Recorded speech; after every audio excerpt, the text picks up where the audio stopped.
Gene, can we get a mic check with you? Of course, you sound great. Awesome, thank you.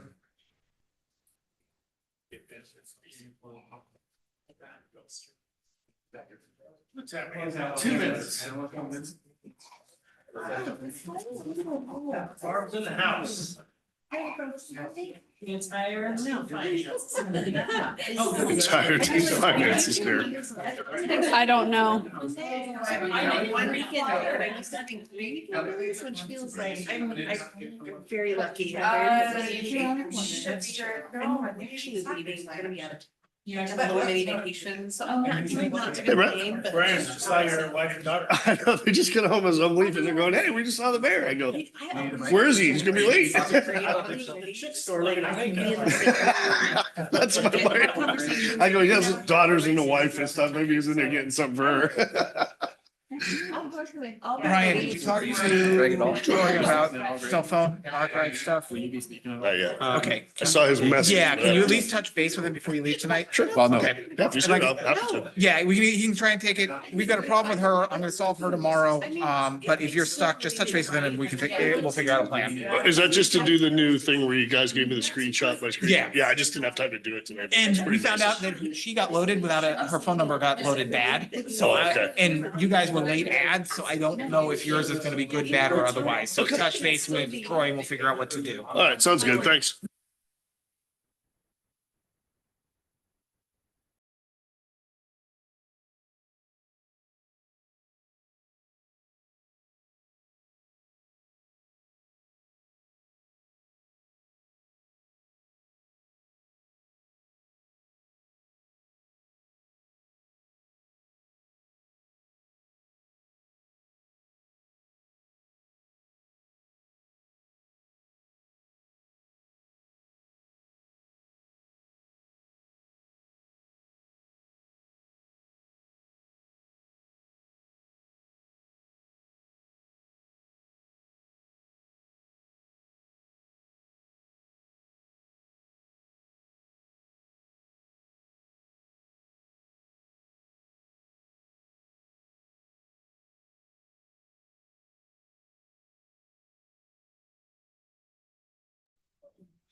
So Councilmember Shipman is absent tonight, Councilmember Packard is absent, and Councilmember Donahue is online. Okay, perfect. Well, with that, let's kick off what tonight is going to be, we're calling it a city council special meeting. It's February 3rd. We're down at the mill. We are recording this and it will be published to our YouTube channel later for public consumption.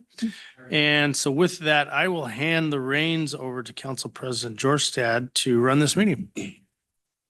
I will turn my microphone on. Good evening, everyone. Thank you so much for being here. Super excited about our agenda tonight. We're going to start diving deep into budget and finance department information. Thanks to both Barb Stevens and Matthew Heiss. Thanks you both for being here tonight. I'm going to turn it over to the both of you. Great. Thank you so much. Okay. So I am happy to bring to you a sort of finance 101. I think this is going to be a start of maybe a series of finance. Municipal finance is pretty unique. And so I think this is, we can kind of dive in bit by bit. And then it's also with the, once we get into the budget, it's sort of a high view of budget. What is budget? We have some council members here who have been through this before, some who have some government experience and others who haven't had any budgeting experience. So I kind of want to get everybody sort of on the same page, like at the start of the budget, and then we'll start diving in deeper. As Council President Jorstad said, I am here with Matthew Heist, and our entire finance team is actually here. So I'm going to start with some introductions. And then we will move through. So we'll go with some introductions and then we'll go finance department overview. And then we'll, Matthew will talk about some specific duties and highlights of each position. And then we'll talk about upcoming projects, accomplishments and challenges. And then we will transition into the budget discussion. So I am Barb Stevens, for anybody who doesn't know. I lead the city's amazing finance team. I've been in public service for nearly 20 years. Next Tuesday marks my 17th year as city's finance director. So prior to that, thank you. Prior to that, I was at the Washington State Auditor's Office. I ended my career there as an assistant audit manager. For my likes, I like sports. I am equally a Chicago Bear and a 12. I will say my voice is still suffering from doing my work, from the work I put in at the game against the Rams. So go Hawks. Mainly, I just love spending time with my husband and our fur kid, Rowan. He's my screensaver. So many of you have seen him, or if you haven't, you will at some point. So that's me. This is Matthew Heist. To my left, oops, I don't want to change that. I want to change this. So he is our finance manager, going on 5 years. Prior to coming to the city, he spent 7 years with the Washington State Auditor's Office. You can see a trend. Auditing local governments, primarily here in Snohomish County. Matthew has his CPA, which is a certified public accountant's certification. He also earned both his green and black belt Lean Six Sigma certifications here through the city's Lean program. He's very passionate about Excel. We always say he excels at Excel, and he loves sharing those skills with others. He's our resident expert and guru. Anything Excel, we go to Matthew.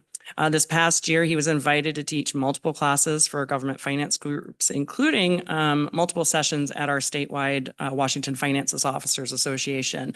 From that, another entity actually asked him to come and teach their finance team as well. So he's actually taken opportunities to do that at multiple places now. So we get to share his skills with others. Outside of work, Matthew enjoys spending time with his wife and his 3 young boys, hence liking to spend more time in the office than at home working. Though he now lives in Snohomish, Matthew grew up in Lake Stevens and graduated from Lake Stevens High School. His other interests include his Christian faith, woodworking, golf, and solving Rubik's Cubes. He shared his interest in the Rubik's Cube with all of us team. He gave us all a 4x4 beginners Rubik's Cube this year for Christmas, and I have yet to solve mine. So we're continuing to work on it, but that's Matthew. So Adri, will you stand? Hello. Adri Krim, she started with the city 7 years ago. She started as deputy city clerk and accounts payable specialist. She now is full-time as our AP accountant. Prior to moving to Washington with her husband, Kyle, she worked as an account clerk for a small city in Central California, where she basically was born and raised in Central California. Before that, she spent 5 years working in a bookstore, which makes sense, as one of her favorite things is enjoying a quiet house with a cup of coffee and a good book.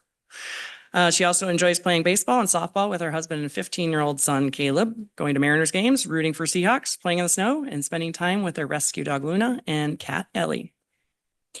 Jessica Skagland. Oh, Adri, you have to walk the gauntlet. I apologize. No, there's no gauntlet, but we need to tell a success story of Adri, recent success story. We have those later. Oh, those later? We're just introducing now, and then we're gonna go through all the success stories, unless you've got one that you don't. Are we gonna tell the invoice success story? We've got it. I will step Got back it. and take my place where I. We've got you. Okay, We've got perfect, you. perfect. It's amazing. We've got All right, I will be quiet. So Jessica, previously Jessica Rowe. So if you ever see that name around, same person. So this will be Jessica's 4th year working for the city of Lake Stevens as a grant and capital project accountant. She also grew up in Lake Stevens and graduated from Lake Stevens High School before heading to University of Washington for her undergrad and later Eastern Washington for her MBA. Outside of work, she's an avid gardener and canner. Last year, she grew 326 tomato plants, sharing those with her friends and family and neighbors. She and her husband Tanner love spending time outdoors and are the proud parents of a Springer Spaniel named Boomer. She also wanted you to know that Lake Stevens holds a special place in her heart, and she's very proud to be able to contribute to the community that helped make her who she is. Oh, nice. And then Mary Wells, last but absolutely not least. Mary became our payroll accountant 3 years ago after Joan retired after about 30 years. Her most recent prior position was a senior auditor in the Office of Disciplinary Counsel for the Washington State Bar Association, where she worked, where her work involved auditing lawyer trust accounts and investigating alleged allegations of lawyer financial misconduct. So we see a theme of compliance and audit here. Mary was raised in a military family, as dad was a career Navy man. Although she went to high school and completed her undergrad in Michigan, she earned her MBA at Western Washington University. Mary moved to Lake Stevens in 2018 and has zero plans to leave, as her adult son and daughter both live close by in Marysville. Outside of work, Mary enjoys gardening, cooking, reading, sewing, and quilting. If you ever have the opportunity to come through the finance bullpen, you'll see some of Mary's very beautiful quilted art pieces that are hanging from our walls. We all love them. It definitely brightens up the place. So if you ever make it through there, we have many. So this is our team. So I will kind of walk through, as I mentioned. So here's our organizational chart. We do have a senior financial analyst position that is vacant. We're still trying to figure out what the best use of that is. It was put on hold last year with the budget constraints. And so we're looking at what that actually should entail this coming year, if it's best as a budget analyst or overall financial, as Matthew is looking to get more into the budget process as the finance manager. So still processing through what that the best use of that is at this point. So we're going to wander through a little bit of what finance does. So these are some of the main functions of the finance department. This is definitely not a comprehensive list. There should be a box on here that says other duties as assigned as a catch-all. We do a lot of things like commercial rental leases, tax compliance, a lot of other kind of things that, you know, don't necessarily fall into one of these boxes, but cash and treasury management, we oversee all the cash incoming and outgoing in the city, including borrowing and investing. Procurement. So procurement is the process of acquiring goods and services. So we set rules for everything that the city, anyone in the city buys or contracts for. We manage the procurement policy and ensure compliance with all the laws. So although the other departments do their own purchasing, we verify and review all of the documents as they come through to make sure that we have everything, all the backup documents in place, and that we followed our procurement laws. Reporting includes required internal and external reports. We produce monthly, quarterly, and annual reports, as well as our annual financial statements that are audited by the Washington State Auditor's Office. Budget, you guys all know budget. We're responsible for planning, developing, and monitoring the annual budget. Includes adhering to timelines, requirements mandated by state. Payroll, process payroll twice per month for all of our employees. Currently, we have about 149 full-time or permanent positions. We have 3 bargaining units as well as non-represented employees with varying benefits and deductions, so it gets pretty complex. Payroll has to ensure that all of them are paid in compliance with their respective rules, whether that is by their contracts or by the employee handbook. Accounts payables and accounts receivable. So we have a lot more accounts payable than we do receivable. So we process, we review, investigate, pay bills as they come in. We also bill customers for services, including rental payments and police services. Grant and project accounting. Finance, we assist in tracking, monitoring, ensuring compliance with all the grant requirements citywide. Jessica also took on the largest federal grant we had this year as the grant administrator on that to help out public works. So that was a good use of her time and her skills. Similarly, we provide guidance to track capital projects expenses to ensure they're appropriate and budget is monitored properly. And then asset management. So we oversee the safeguarding of city assets according to law. We create asset policies and tracking procedures. Monitor compliance and perform asset inventory audits every 2 years by policy.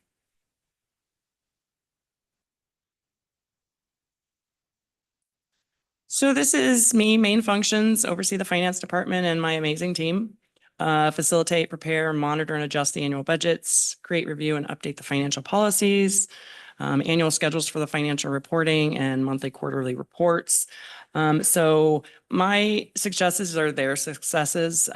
So we successfully transitioned the department's electronic records into SharePoint. That was a huge ask citywide. And so all of our financial records are electronic. We did initiate responsible use of AI. We do use Copilot to enhance our correspondence and our reporting. We also support continued education of our staff, allowing them to get additional education and attend conferences in order to ensure that they can stay up to date on new trends and compliance issues. So I'm going to hand it over to Matthew and allow him to kind of go through his and the rest of the team. Hello, Council. Thank you for being here as we go over some of the finance stuff. And as Barb said, I'm Matthew Heist. I'm the finance manager here. And my duties, just kind of the main functions is overseeing the day-to-day operations of the finance department. That's kind of my tagline. If somebody asks me, hey, what do you do at the city? I say, well, I oversee the operation, the day-to-day operations of the finance. And that involves, as we'll go through, we got 3 other staff under me that I manage. I oversee their work. I perform evaluations for them, and then assessing their processes and helping and monitoring the internal controls and making sure things have proper controls in place to safeguard the finances here at the city. So, and part of that too is I also perform our monthly bank reconciliations, and involved with that includes journal entries that we have to input into our financial software system, which is Springbrook.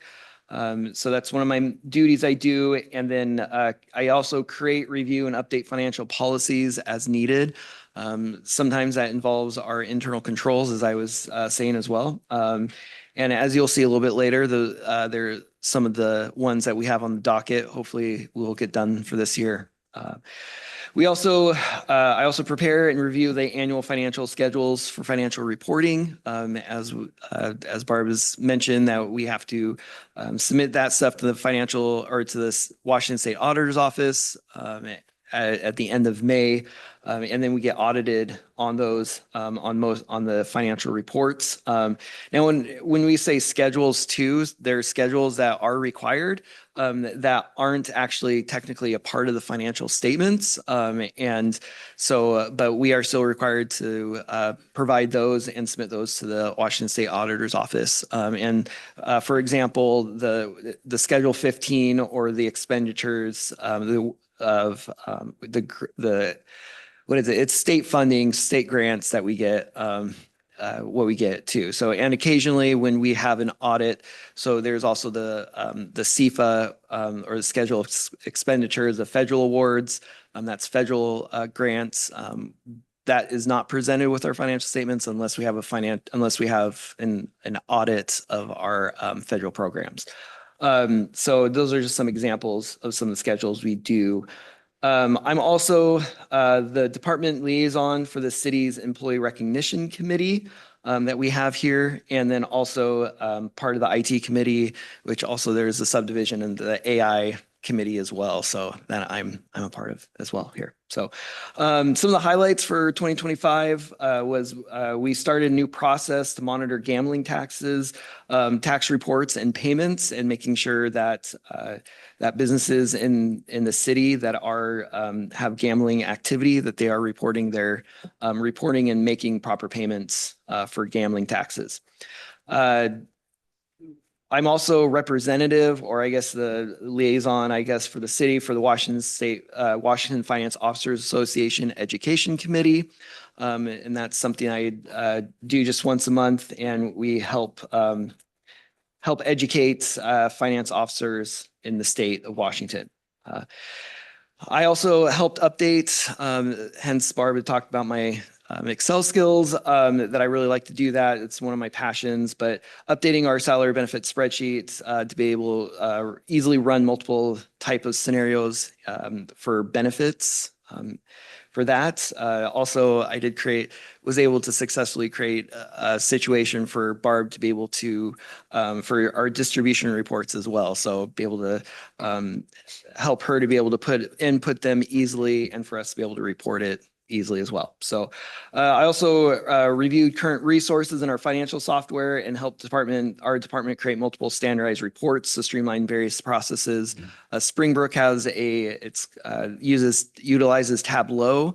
I had no idea until last year that Tableau is actually separate from Springbrook and that it's essentially like Power BI, just a different program, and that we could actually, so I went and learned on how to I guess navigate that, and we were able to start creating reports with that to help streamline our processes, which is a big win for us. So I will say that Matthew enjoys Excel, et cetera, so much that he watches YouTubes on weekends, YouTube videos to learn his skills, and did 5 minutes with Excel on our morning finance meetings as well. And haven't you run an audit podcast at one point? yes. When I was, It's got to be riveting. I'm For, glad. for a certain population, I bet. No, it is. I love that there's people like Matt. yeah, Me too, I actually, need him. it was for GAP for government accounting in the United States, and my most popular people demographic were actually people in Ireland. So very popular. Interesting. Anyways, if we move on, our accounts payable, Adri Krim, she's part of that is, and as you see, I don't know, in your reports, we talk a lot about the different things that we do, but here I'm breaking up like what each person does do. So there's going to be some intermixing of what these people do. We have 5 people in our department, so we definitely have to help each other in our duties that we do. So her main duties are accounts payable, but she does do more, as you'll see. But she facilitates and monitors the distribution of invoices to the appropriate departments, and then follows up with them to ensure invoices are being coded and then approved in a timely manner. And because of that, the next one is being able to input and process the invoices in Springbrook, and then be able to print the checks for payment as well. If you notice when you review vouchers, there's a really nice report, and I know we're looking at maybe ways to help that maybe look a little bit easier to read. But Adri does put that together and spends the time making sure that that's properly prepared for you guys as well. She also reviews and approves cash receipts that's processed through our online portals. We have in our packet, we talked about there's the two portals that we have that people can pay online. She's reviews the cash batches for those to make sure they're inputted properly and we're actually receiving our payments as well. She also prepares and processes our monthly excise tax returns. And then also quarterly, we also have to report our leasehold excise tax returns to the Department of Revenue. So she's in charge of doing that. And then at the end of the year, she prepares and distributes annual 1099s to required vendors. She's also our liaison for records retentions. She's definitely a specialist with her past experience as well. She does really great with that. And if I ever have a question on the retention of something, I go out to Adri and ask her for that. So, and then she also creates and sends invoices as needed to vendors. So that's kind of the AR portion of that. And as Barb said, we don't have as a robust AR.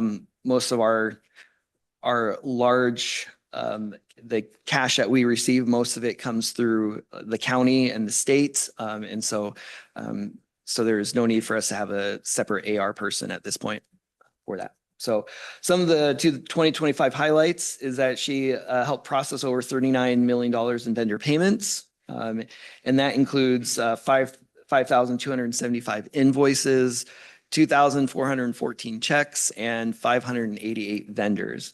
So you kind of see just the magnitude of what we do on a daily basis and making sure that these vendors are being paid.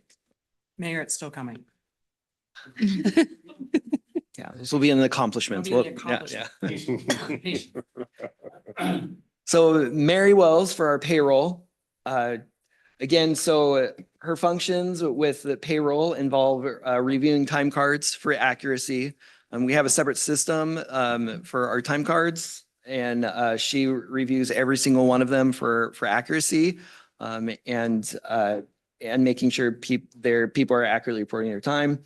She inputs new employees and updates current employee changes. That can sometimes take a lot of work, reaching out to people, making sure we have the proper information to be able to get them paid.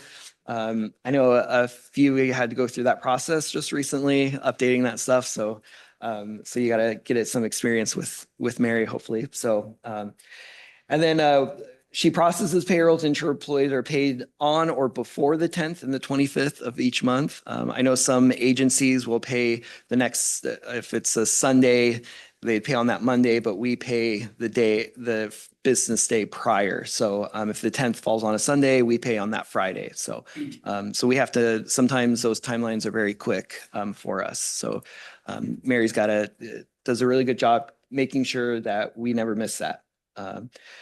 That includes also processing payroll deductions and taxes to appropriate vendors after each payroll cycle.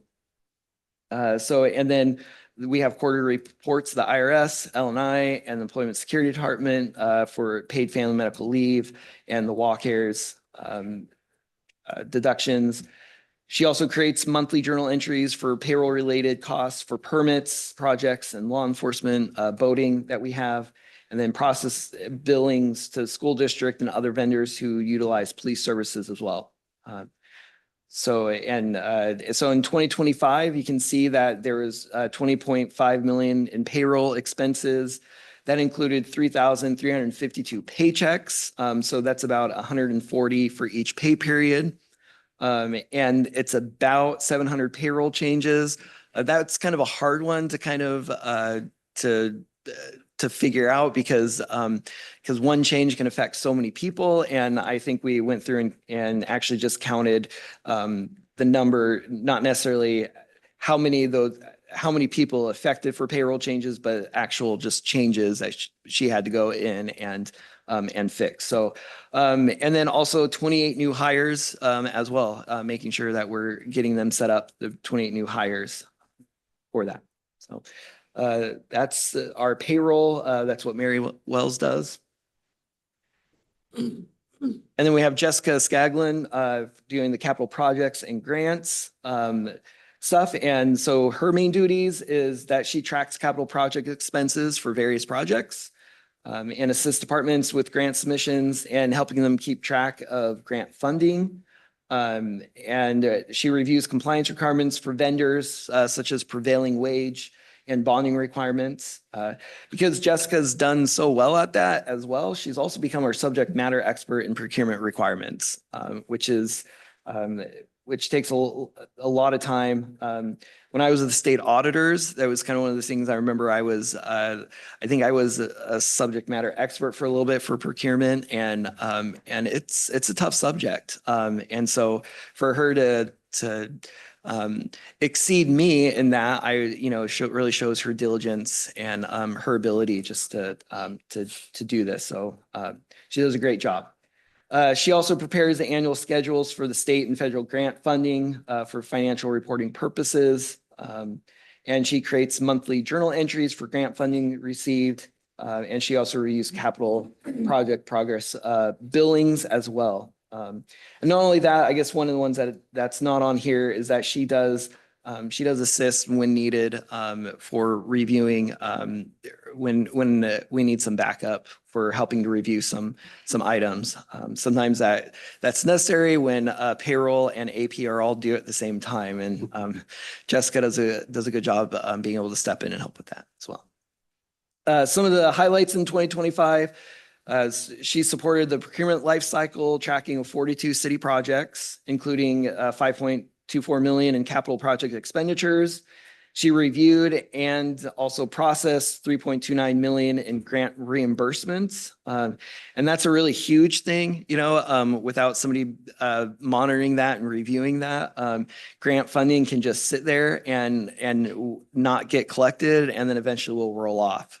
So without somebody monitoring that, we're ensuring that we're actually collecting the grant money that we've been awarded. So and so she's also identified and resolved 110 invoice compliance issues as well. So that's Jessica, what she does. So some of our upcoming projects that we have is that we are actually having our first federal audit in the last 3 years. Actually, I was looking at this, the city, the only audit we've had for federal audit was our ARPA funding audits. And besides that, I looked on the state auditor's website, and going back all the way to 2000, and we have never had a financial audit except for that one audit. So this is a federal financial audit. No, well, yes, the state is for over our financial statements and correct, yes. Mhm. The federal audit is a federal grant audit. So they're auditing all of our federal grants. And the one that we had on the ARPA was an attestation audit versus a full federal audit. So this is going to be our first one. So we're pretty excited that Jessica has been all over that Main Street grant this year, because that one is the one that's pushing us over the $1 million that's requiring our federal audit. So we're prepared. We're prepared and ready for this thing. And it's going to happen earlier this year because we have the federal single audit. So normally we get audited sometime in October, November, and it ends, I don't know, after the beginning of the year. But because of the timelines requirements on federal audits, I believe they're coming out do we know yet? March, April? It'll probably be springtime when they come. So we need to get on a roll. Yeah. So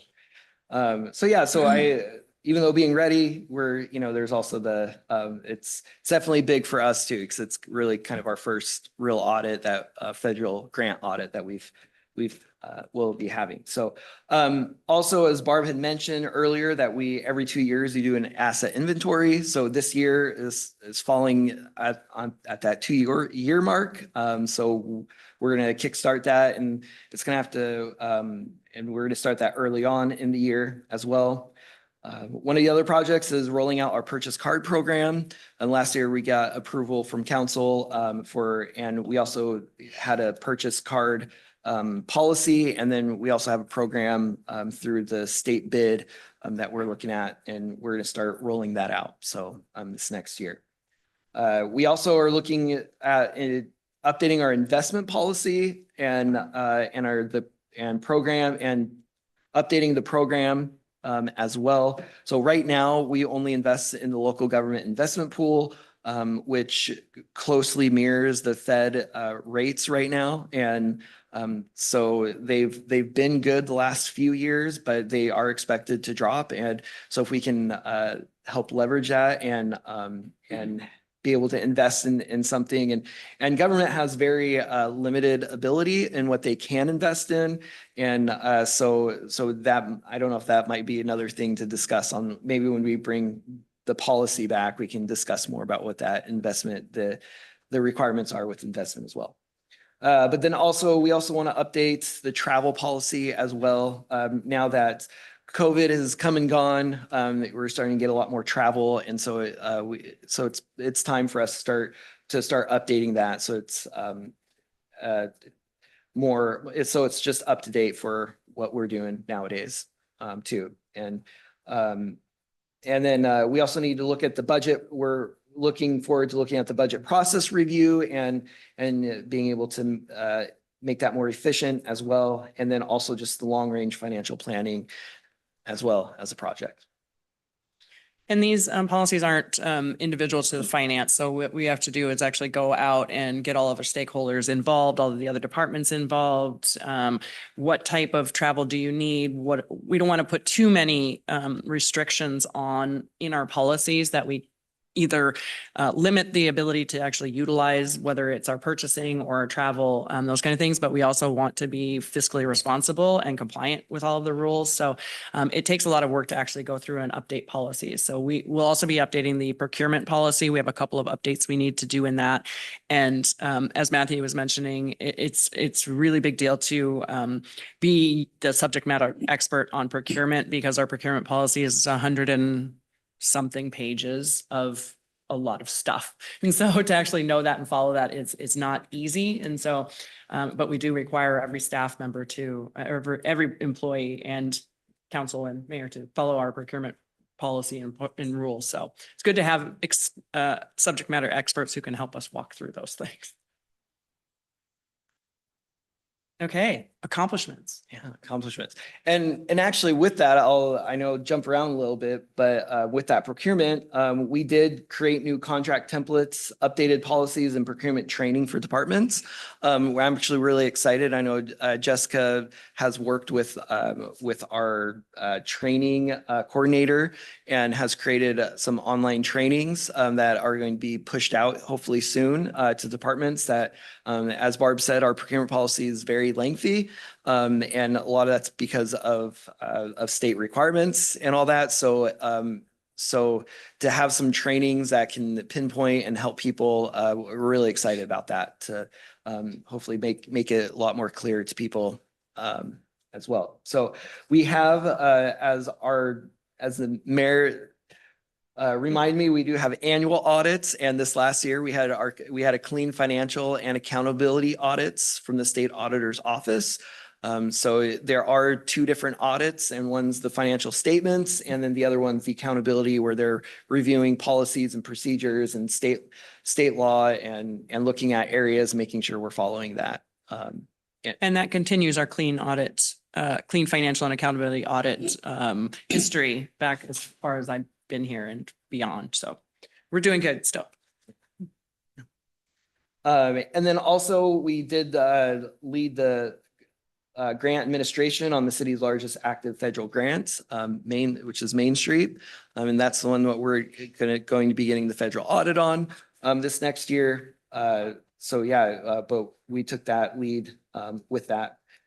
We also successfully moved the accounts payable cycle to nearly 100% electronic, which was a huge step. Before there was some bottleneck points waiting for people to be in the office, to sign invoices and things like that. And now we have a process where they can be remote and they can review and sign off on invoices and get that to us so that we can get those timely paid. So, and then we also provided, as I know Barb had mentioned this already, provided Excel training to finance professionals at the Washington Finance Officers Association annual conference, at a Snohomish County Clerks and Finance Officers meeting, and for staff at the Tacoma Housing Authority as well. It's hard to find flashy accomplishments in finance. We're sort of we're the background and the backbone to the city. So it's hard to find those accomplishments and be out in the public and be the flashy, shiny thing. So when we can come up with our accomplishments, we're pretty proud of them, especially like Matthew said, going electronic on AP definitely helped all departments citywide, not just finance. So that was a big one. So. Okay, so some challenges that are coming up. So one of the things that we have been talking about recently is the increase in citywide staffing. So it's increased 54% since 2020. So that increases our payroll administrative pressures.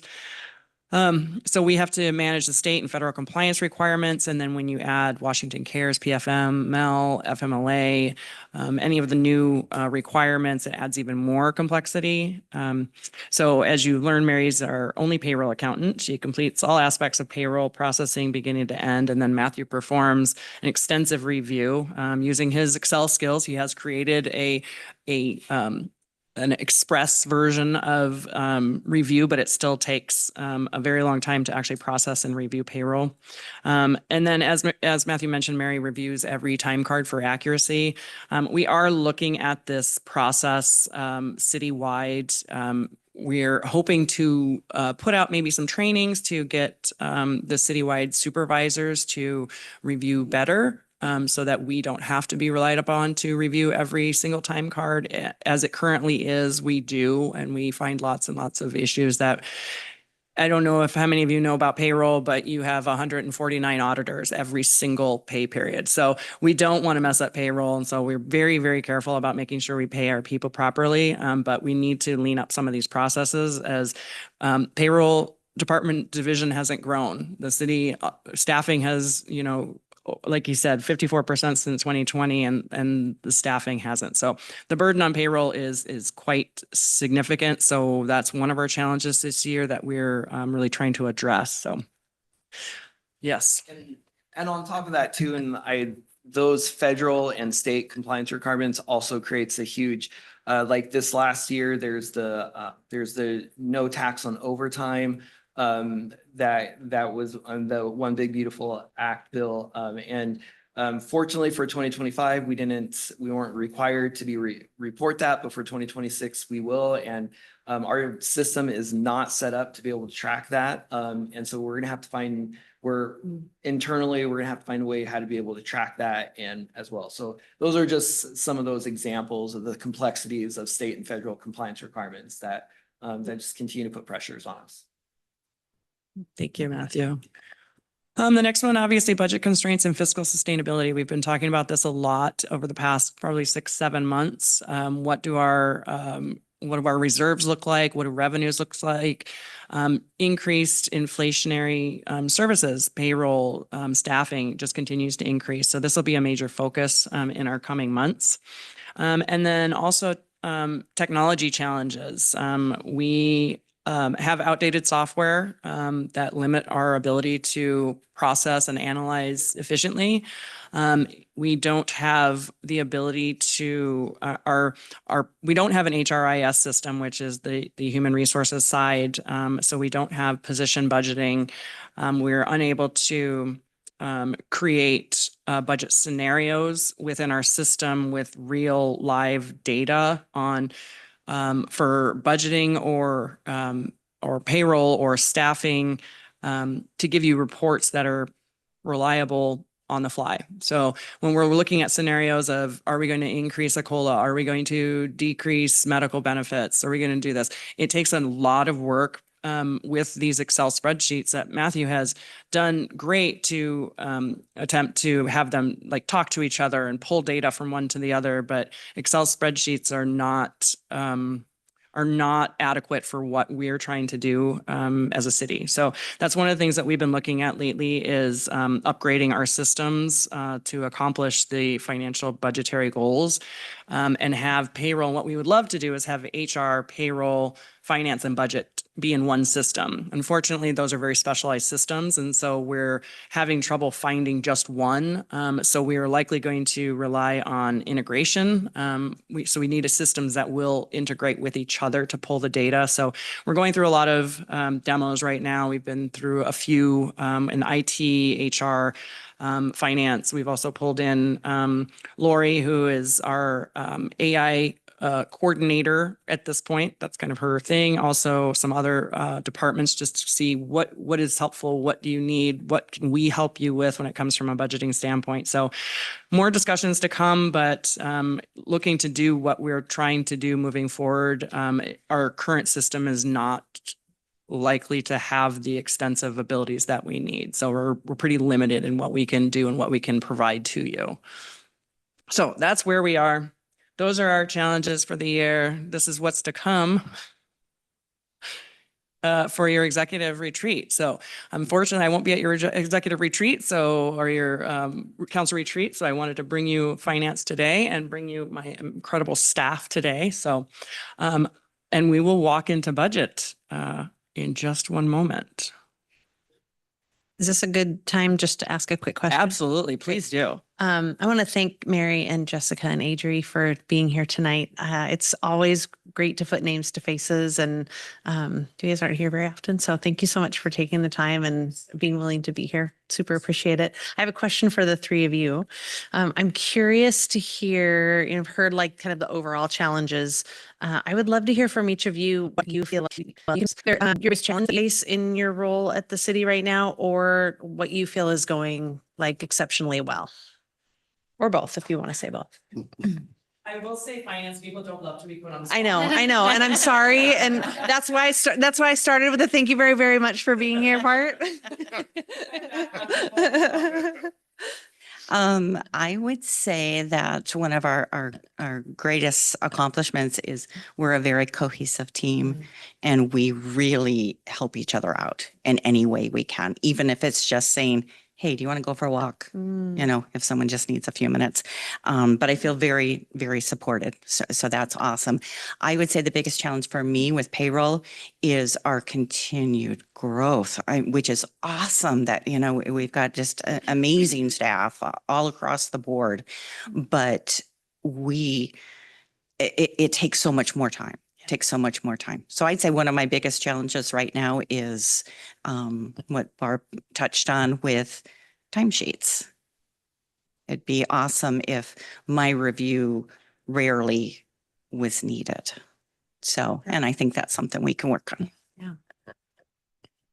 Hi, I'd like to echo what Mary said about our team. We're all pretty close and always willing to help one another if anyone is struggling to keep up.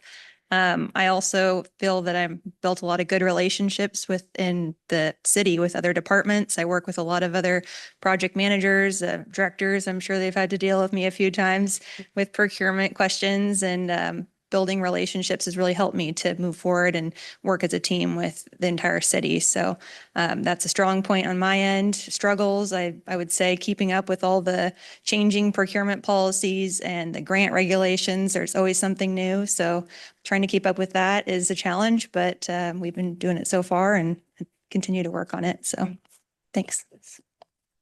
Hi. I think one of the biggest challenges that AP has is kind of the same as Mary, is just keeping up with the amount of growth that we have. The more projects we have, the more invoices we get that need to be processed. And right now our financial software isn't super AI friendly. They're working on it, and they do have a program that they're trying to enhance the ability for their program to read invoices and grab the data for me so that I don't have to enter everything manually. So it's on the move up, but it's a really slow process. So that's probably one of my biggest challenges. The thing that I think is the best about our department is how interactive we are with all of the departments. We work with every department for everything. Anybody has questions, they come to us and we go to them too. And I think it's really great, the collaboration that all the departments have with finance. So Thank you very much. I appreciate you being willing to just take the time and share with us what your experience is. Aren't they amazing? I have a quick question, and thank you for being here. Regarding grants, so you mentioned the Main Street one, the federal, any other federal grants and state grants? How many? I just wanted to. Oh, Based how on the many? volume. Do you know how many we have right now, federal versus state? Well, I know that we have. I don't know the total number we have off the top of my head. The Main Street grant is our biggest by far. It's a public works grant. We have a few for the police department that are federal funds. We have a couple others that haven't started yet. I think there might be some federal funding for Cedarwood. That's still kind of up in the air. But if you would like, I'd be happy to share with you some of the other grants that we have federal funding coming up. Thank you. Sorry, I didn't mean to. I was just curious on. Yeah, we normally, I'm imagining our schedule of expenditures of federal awards, and we normally have, I would say, 4 or 5 federal grants. Some are pretty small, like our Bulletproof Vest grant, our boating grant. Some of those are smaller. I know we're having issues with the boating grant this year. So some of those are smaller and don't take us over the threshold needing the what's called a single audit. And then state grants, we love our state grants. Not as many compliance requirements, easier to deal with generally with the state grantors than federal. And we probably, dollar amounts are usually higher on the state grants too. In total, I want to say probably 10 or so, maybe. Thank you. We'll know soon because we'll be doing these reports very soon. As soon as we get everything closed out for 2025, we'll be wrapping up these There's reports. plenty, So yeah. our financial statements are due. It's interesting because our financial statements are due generally right around May 30th. So it's 150 days after year end, which is December 31st. And so our financial statements are due with all of these schedules that Matthew talked about right around May 30th. But we might have to get them done sooner because they are going to want to audit us as soon as possible. And so we're going to do our best to get them done earlier in the year. So a lot of work in this beginning first quarter of our year for us. So.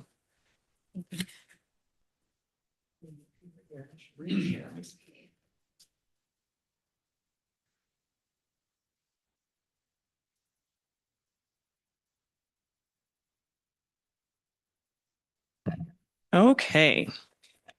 So let me get prepared over here.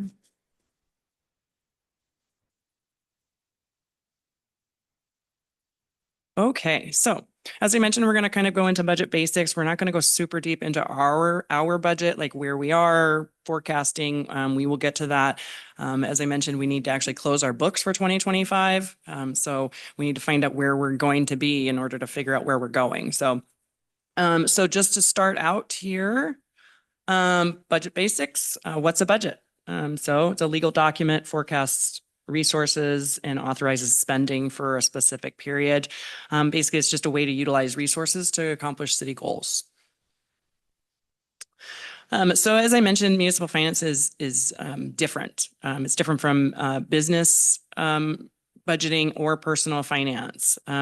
So while businesses operate to generate a profit for its owners or shareholders, municipalities, we focus on services. So providing the service that benefits the community without making a profit.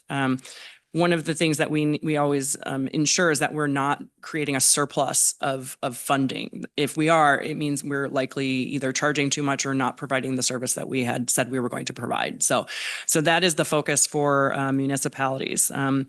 So we have a wide range of legal compliance and reporting requirements, whether that's federal or state laws. Again, as we had talked about, we need to report to the state auditor's office, all of our financial and accountability. And when we say accountability, it's everything. It's, are we safeguarding our assets? Are we purchasing things properly? Do we have good internal controls against fraud and theft? So it's everything that we do that isn't just a financial statement report. So our financials are public. In contrast to the aspects of, most of the aspects of for-profit businesses. There are a few things in our finances, like specific sales tax payers that are confidential that we aren't able to share. We have secrecy clauses on those because that isn't our data. That is the business's data, and it's their proprietary data. So although they're paying sales tax to us, we're not able to provide that data. We have to provide it as this type of business provides this amount of money. So as we have some business owners, I would imagine you wouldn't want us giving out your information. So, and then so many of the resources that we have, we've talked about this before, they have to be spent for specific purposes. This limits our use of funds and requires careful planning and allocation of those resources. And I just provided this. I've provided this in the past, and generally when we go through what are funds and what are restricted, the only general funds are usually unrestricted, but there are some exceptions to that. Like permit revenue has to be spent for permit purposes. And then special revenue funds, those funds are all committed to the use of that fund. So we can't use municipal art fund to fund the salary of a park person. We can't, debt service is just for debt service. We can't use stormwater funds to supplant funds for general funds. So we have to keep these separate. So although we have a certain amount of pot of money, we call these pots of money or colors of money, but although we have a one solid at the end of the year, we say our budget is whatever it is, $37 million. It is in a lot of pots of money that are very restrictive, either restricted to specific purposes or committed to the use of whatever that fund is. So like street fund, it's committed to the street usage. So just looking at that gives you an idea. We will get into some of this more during a later presentation. Like I said, we could do series on finance and what finance looks like in municipalities. And so this is just a quick look at all of our funds that we have in the city right now. Oops, I went too far. Okay, why do we budget? Well, we have legal requirements, includes which funds we have to budget, how many public hearings we have, specified steps in the process and when those have to be completed. So we have scheduled dates we have to hit. We have limited resources and unlimited desire for services. Unlike other types of municipalities, cities, we have competing priorities. So like a fire district, their priority is fire safety or fire protection or prevention, public safety. Water district, one priority is clean water and how to provide that. Ours, we have to, budgeting helps us to prioritize the use of those funds because we have so many competing priorities, whether it's parks or public safety or streets or anything and everything, stormwater, everything you could think of, we provide. So many competing priorities. So we need to help make decisions there. So budget can act as a great communication tool. The challenge is communicating to various audiences with that one budget book. Our audiences range from elected officials to staff to citizens to bondholders and investors, banks, and the state auditor. So the budget book attempts to give the data that every one of these audience participants wants to hear or needs to hear. And unfortunately, it just turns into data that's not very useful. So it's interesting. I was at, I went through a series of trainings recently through the Government Finance Officers Association on local municipal budgeting. And GFOA, Government Finance, GFOA has an award that they give for budget books. And there's all these compliance things you have to tick off. And they have realized that all of these tick marks had made it lacking any kind of real use. Like people can't understand what they're trying to say in the budget book anymore. So they're actually changing their requirements, and they're going to be changing to things that are like newer, like give us videos on what this means or small tidbits or so it'll be interesting to see what they change that to, because it was going through our budget book. I mean, I don't know who would ever read our budget book and understand what's in it. It just depends on what you're looking for, and you're a finance person. So we want to change that as well and make it more useful as a tool versus just some data we have to put together for legal reasons. So the budget process helps identify weaknesses and inefficiencies as we recognize in our general fund. We know we have some structural deficits that are occurring. We intentionally were spending down reserves on a lot of infrastructure and things over the years. And we have now realized that it's not even that we realized, we know what position we're getting into. And we're at the point where we started making what they call fiscal recovery, or you might hear the term fiscal first aid that we went through last year. We started reallocating revenues and reducing expenditures and making sure that our fees were in line with the services that we were providing, and we were recouping expenses for things that we were doing. So we are working through that. This is going to be crucial this year. This is going to be a big part of our 2027 budget process.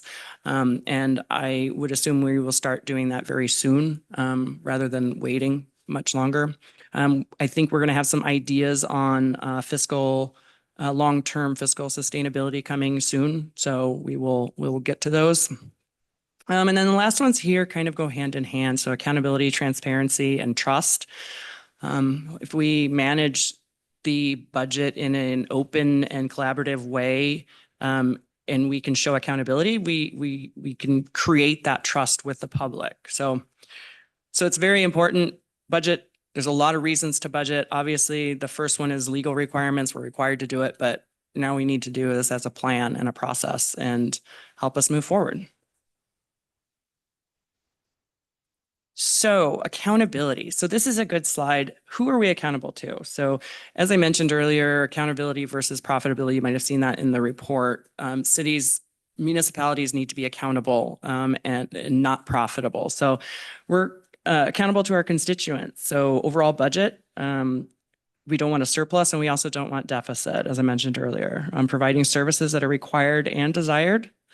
And then performance for the local economy. So we need to bringing events in, bringing in recreation, brings in more into our community so that we have more to provide to the community. We're accountable to our creditors, bondholders and investors. We need to pay our vendors, we need to pay our contractors and employees. We need to reasonably pay for the service that they provide to us. And we need to be equitable to comparable municipalities so that we don't lose our people to them. What are we accountable for? Revenues, setting reasonable tax rates and fees for the services we provide. Expenditures, we need to control our costs, manage our long-term investments in assets. So we still have to take care of the assets that we put in. And then forecasting the growth of expenditures over time. And that's not just wages, that's the maintenance of everything that we're putting in as well. Financial stewardship, the financial health of the city, financial condition as sustainable long-term, is it?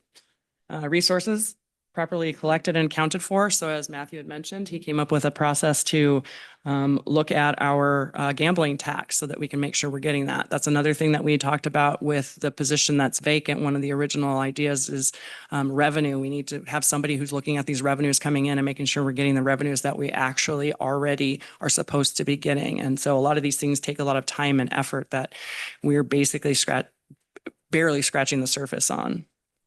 And then performance. Make sure that the programs that we provide fulfill the city's purpose. And what's the purpose of a city? It's, provide essential public services, maintain our infrastructure, ensure safety and health and quality of life for our citizens. It's a main thing, and trust.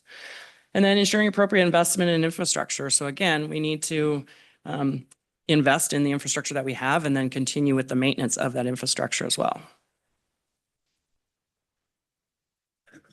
So these are key phases of the budget process. So the 4 phases are planning, development, adoption, and monitoring and adjustment. So in the planning phase, this is where we set priorities, review strategic plans. So this is where the revenue estimates come in and forecasting. Development, this is when departments, they submit their requests based on operational needs and program needs. Finance then compiles the balance and balances the data. Mayor recommends the proposed budget. And then adoption, council reviews this. We go through hearings and then approve the budget. And then monitoring and adjustment, that occurs throughout the rest of the cycle, which is the entire year. Track performance, adjust any changing conditions, whether that's decreased sales taxes or increased revenues, increased costs for whatever reason, and then make adjustments.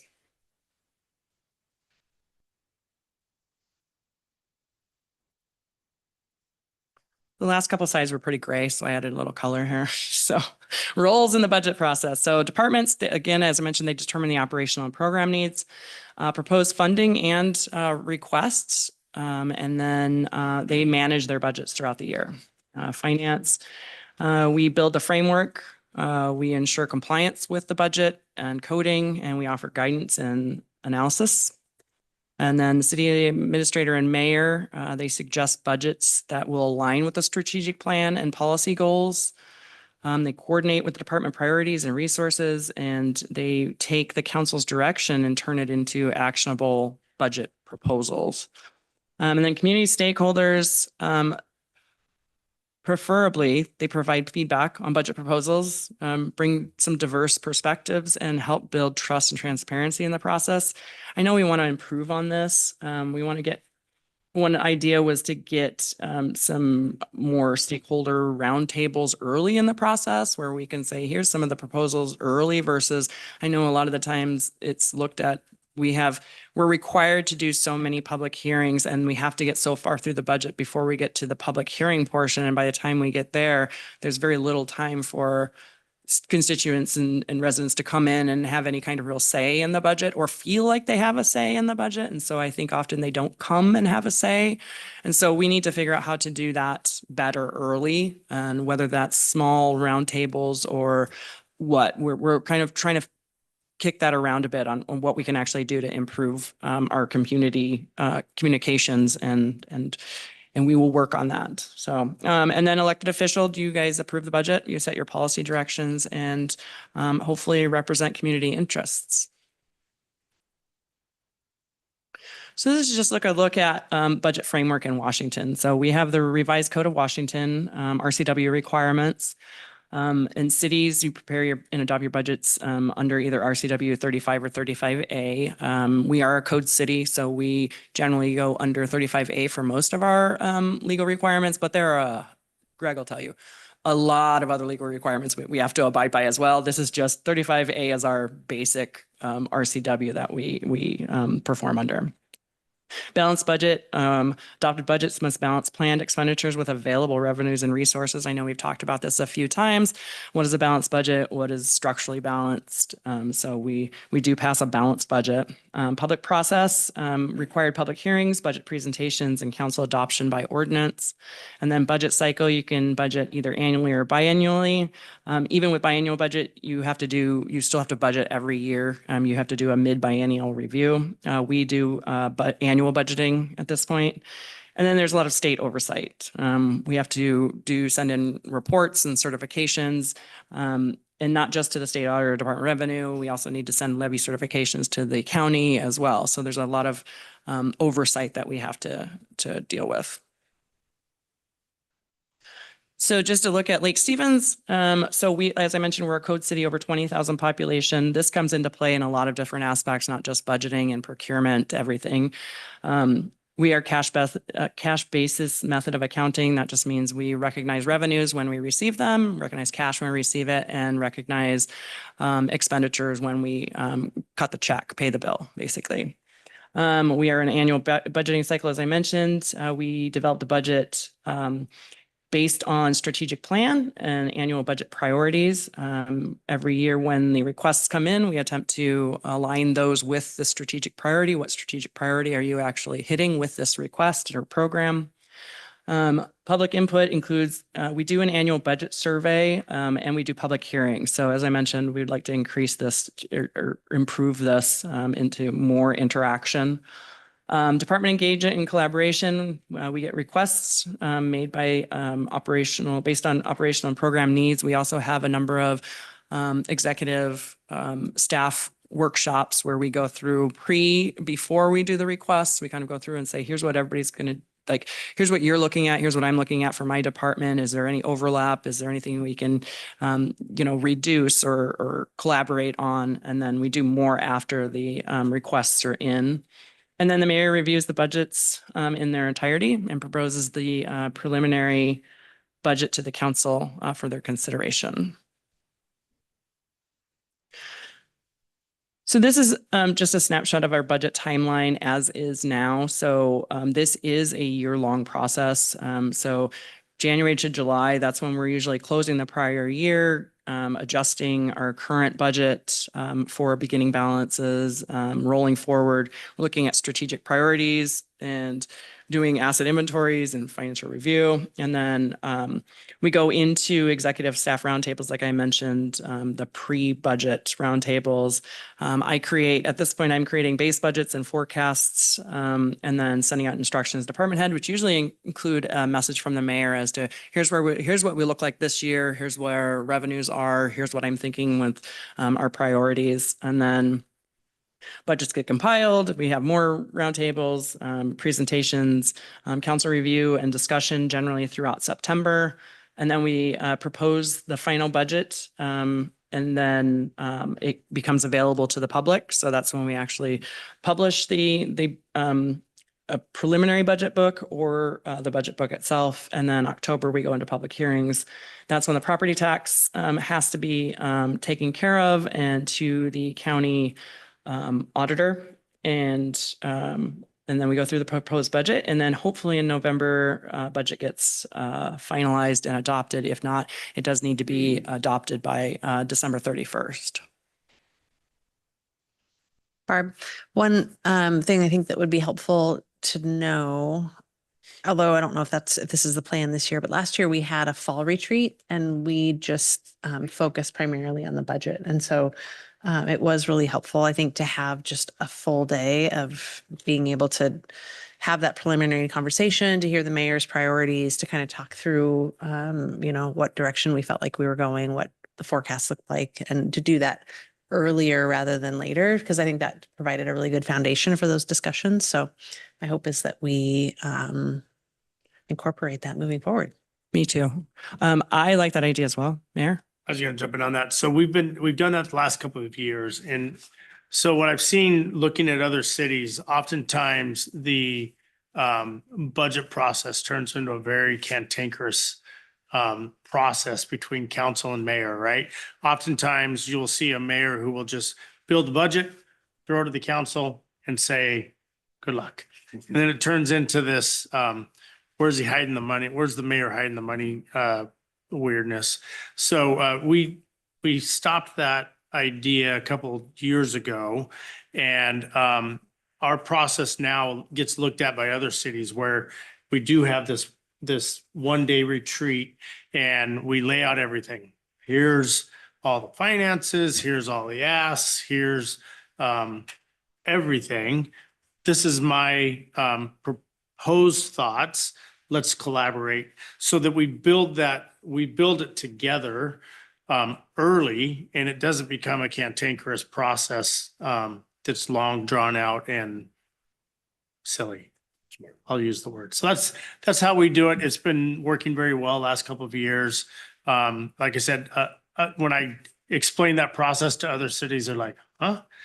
What? You don't fight with each other? No, like we get this thing figured out because it's a team thing. And I'll say that we don't always agree. Yeah. Absolutely. Right. I mean, there are different priorities and but it allows those conversations to happen early and to start kind of working on solutions early versus, in a public hearing in November. Yeah. Absolutely. And I think another thing that we've talked about when we were going through the process last year is a little bit more frequent discussions like this, where it's just maybe it's the 5th Tuesdays. We don't actually have scheduled council meetings on the 5th Tuesdays of the month. Those happen once a quarter. And so maybe that 5th Tuesday is a finance budget discussion for an hour or 2 hours or however long it takes. Like, here's where we are, here's where we're in the budget process. And it's not even necessarily the budget process when it's that early. It's like, here's where we are in our financials. Here's what we're looking at forecast. Here's how our sales taxes coming in, that kind of thing, and kind of go through that process just to get you more on board early with, hey, here's going to be some of our challenges. Here's what we're looking at. Here's what CPI is looking at this year. This is what the salary benefit stuff from, a lot of times you don't know what the salary benefits are from the other cities until after you've already approved the budget, because maybe they haven't done it or they're going through contract negotiations, and you don't find out until the next year has already started and you're like, oh, guess what? We're now behind again, or whatever it is. So we know what's coming. So I think that's actually a really good idea. We're trying to throw around a lot of different ideas of how to make this more collaborative earlier. So I'm hoping that we can come up with some great ideas. And can I ask definitely a question? Mm-hmm. So this is setting up for the next year's budget. Previously, during this year's budget sessions, I heard a lot of, we can come back to it later and look at it. So this is for 2026. When does the council and mayor get a chance to sit down and look at the current year's budget and within that timeline? So what we are actually going to do, let me see if I can actually, it's my next slide here. So it's part of the what's next. So we need to finalize our 2025 financial statement or financials. So as I mentioned, 2025 was open until January 20th. And so now we have to close the books. We have to reconcile everything. We have to get all our reporting done. So we actually know how much we spent in 2025, what projects are rolling forward, what are our beginning balances, how did our revenues actually come in comparison to what we thought they were. So that's the first thing we're doing.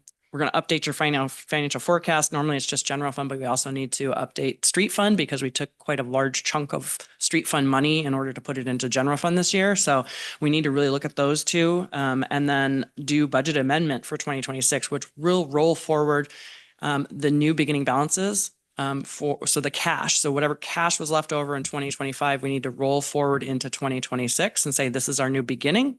And then here are the things that we said we were purchasing or funding last year that didn't get fully spent, that we're asking to reallocate and finish some of the things we have to continue doing, capital projects, those kind of things have to roll forward. That's kind of the point at which we'll go, okay, here's where we are. Now what? And my thought is probably that first, fifth Tuesday, which would be the end of March, would probably be a great time to jump in and say, okay, here's where we are. This is what we're looking at. Here's what we're doing. So I think that's probably the best date right now. Thank you. Yeah. Long answer for end of March. Thank you. So that takes us into this, as I mentioned. So we have we're going to be working on that 2026 budget schedule. I know Jean, City Administrator Brazel had mentioned last time that we will work together on what that looks like this year. How can we, process this a little better? We need to work on the long-term fiscal sustainability. There's a number of other cities that are working through this as well right now. We did just have a great conversation with the deputy city manager at Mount Lake Terrace, who is going through, just got almost done with their long-range fiscal sustainability task force. And we are picking her brain. We did a great job picking her brain the other day on what does that look like? What does that entail? Is this something that we can come together with our council and do as well? I think the mayor's planning to talk about that a little bit more at the council retreat, and then we'll kind of bring some more stuff forward for you. I did pull a lot of information from her slides into this slideshow as, hey, we borrow from other cities all the time. So we do not recreate the wheel if we don't have to. So that's one of the things that we're looking at is what did they come up with? What were the overall benefits of what they did and where's that going for them? So that, and we want to increase community input. I've mentioned that a few times. And then, as I mentioned, more municipal finance. I want to bring you guys more municipal finance so everybody can kind of be on the same page. As I mentioned, some of you have been through this before a few times. Some are a little newer. Some have experience on the government side and some don't. And I need to get you all to where you do, where you can actually understand this a little bit better and take part in the process. So that is my presentation. If you have any questions for me, my voice is still here. I have a quick question. Please. When you referred to the strategic plan. Is that different than the comp plan? Is that part of the budget? Where is that? Is that a separate document or? It is separate. We went through a process of creating the strategic plan. Did we finish it last year? We finished it last year. Director Warrington can probably speak to that better than I can. She helped lead that process with Lori, who is now our AI coordinator, but she's got many hats. So it takes a second to turn these on. I will just say that we are going to talk about the strategic plan at the retreat on Saturday, so I don't want to talk too much about it. But yes, the city went through a strategic planning process, a visioning and updated mission process. And the process actually started in late 2022, and then strategic planning actually ended in 2025. And now we're in a strategic plan from 26 to 2030. So we'll bring that to the council at the retreat. Look at that amazing introduction into that. More to come. Awesome. More to come. You're making this retreat sound better and better. I know. We like to plant these Teasing you with teasers, all these right? little Selling. Make sure you come Saturday. Make sure you're there. All this Lots and of information.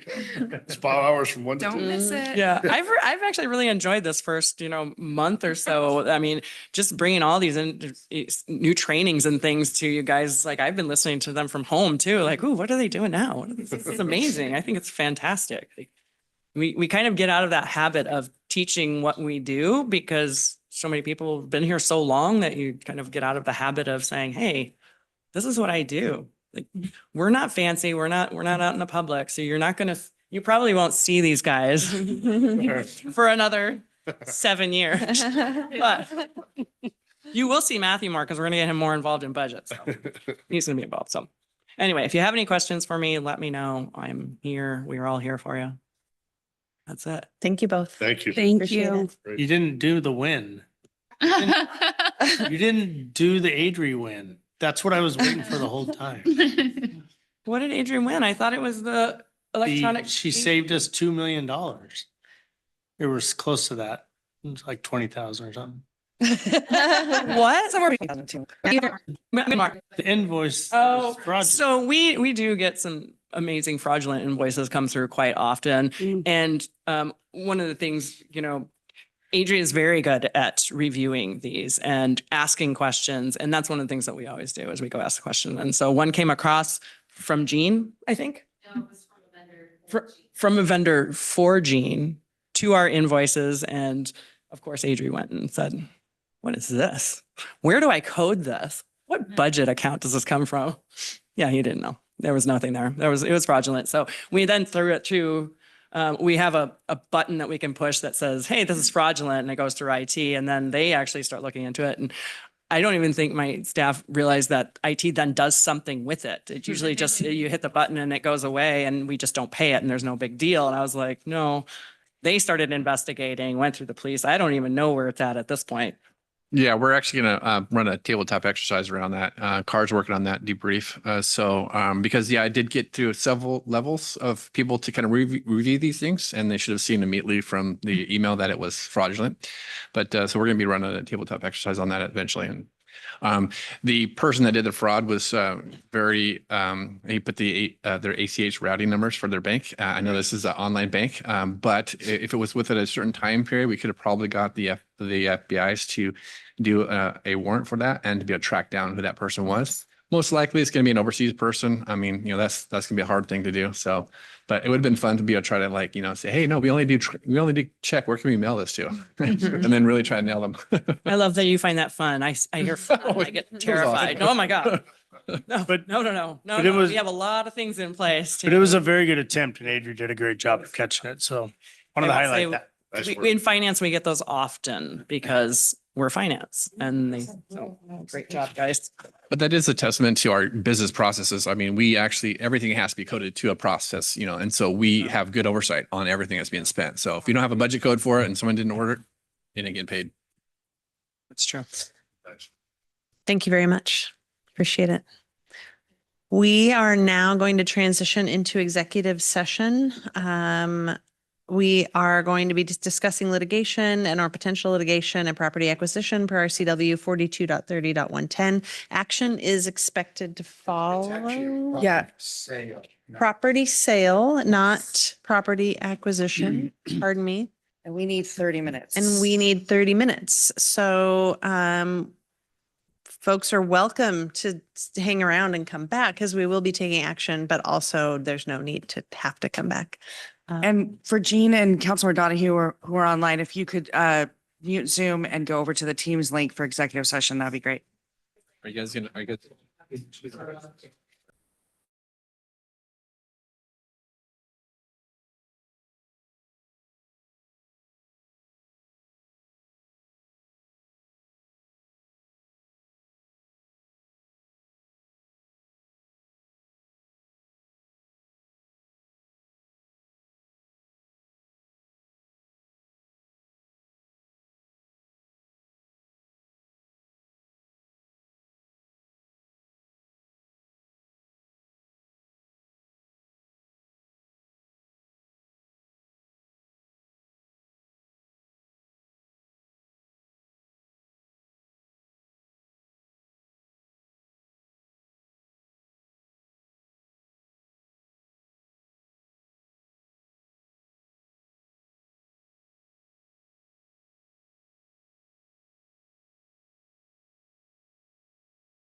It is 7:50 and the city council has requested an additional 10 minutes to their executive session. We'll be back at 8 o'clock.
All right, it's 8:02 and the council's requested an additional 15 minutes. We'll be back.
We good? We're looking for. Thank you. I have a motion to authorize the mayor to sign the real estate purchase and sale agreement with the South Regional Fire and Rescue. Snohomish Regional Fire and Rescue. Second. And you know, just real quick discussion on it. It's a great piece of property that the fire guys need in order to do their project downtown. It will help beautify what's going on downtown. And just to be clear, it's not a piece of property that the city has any plans for or can really do anything with. All remnant, it's outside the scope of any street project and that we made street improvements that mirror that. Who was, So this is the leftover remnant. who was the second? Tasha? Okay. And then Ryan's back on with us too, so he can vote. Right. Right, and we have the authority under state statute to work out a purchase and sale agreement with another municipality that we don't have to go through any sort of competitive process of publication. We just go ahead and agreement to do that. Thank you. That's you. Is it me? You're on the- Excellent. Any further discussion? All those in favor, please say aye. Aye. Any opposed? Thank you. Motion passes. Motion to adjourn.